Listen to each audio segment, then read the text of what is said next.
under the bill, as it stands right now, there's no requirement that there be charges of rape or incest filed.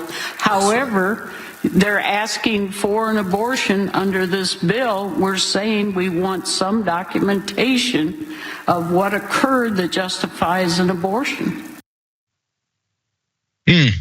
There's Indiana State Senator Sue Glick. She's such a horrible person. She has no idea how horrible she is and how much she really doesn't care about human life. Weird, because this is a Senate committee debate on a bill to ban all abortions except in cases of rape or incest. That's the sticky point that many conservatives want nothing to do with. Now, she was arguing to force rape victims to sign an affidavit so they can prove that they have been assaulted before that they receive care. So her colleague, Senator Greg Taylor, a Democrat, asked her a very simple question. And this next exchange is very telling. He asked her, how does this amendment address the problem of the criminal in this situation? We're talking about rape and incest. How does this bill address that, and how we make sure that those are monitored, people have been reported, and that crime is then pursued, I guess is the question. But Glick couldn't find the real criminal in this scenario between a rapist and his victim. Watch this exchange. So you just brought up my next question. Where's the enforcement part of this? Lying under oath is illegal. No, not to the victim of the rape or incest, to the person who committed it. If they're lying, and someone could prove that they're lying, then there are repercussions. But we don't. Senator Taylor, the commission of a rape is in Title 35. But this doesn't lend itself to anybody reporting to an authority that this person has been raped or victim of incest. There's nothing that requires the person to report this. And I'm asking why there is not that consideration in this amendment.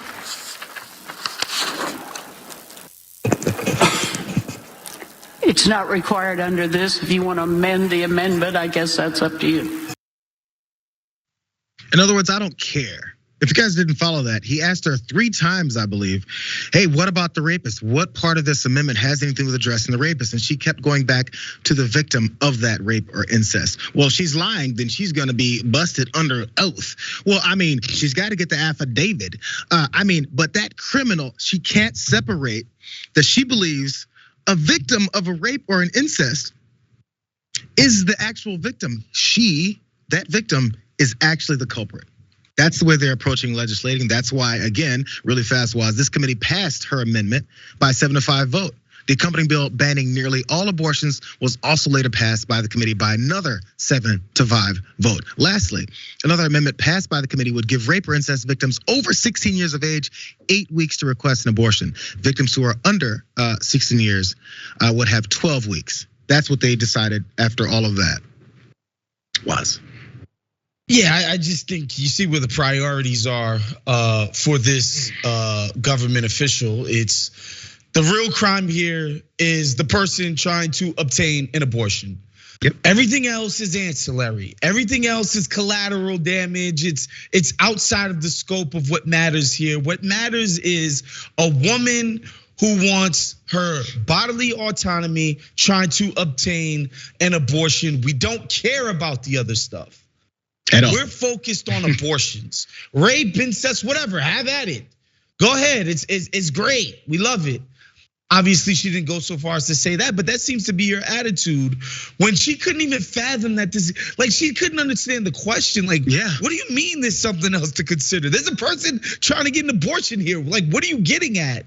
I can't even think of anything in the case of a rape or incest. I can't think of anything that would be more important than preventing the abortion. The rapist is invisible. It's crazy. Yeah, the rapist is invisible to them because they can't stop focusing on who they hate. This is based in hatred and control over certain people. That's narrow tunnel vision in all of these bills. But of course, across states like Indiana, I want to point out again, because I said it when that little girl from Ohio had to escape Ohio to go to Indiana to receive her services after being impregnated by her rapist. She went to, I believe it was Indiana. I'm sure they'll correct me if I'm wrong. Indiana, and I said, calm down before we get to kissing Indiana's ass, because they're working on screwing this whole thing up. Trust. I'm glad she got there before they got to this point.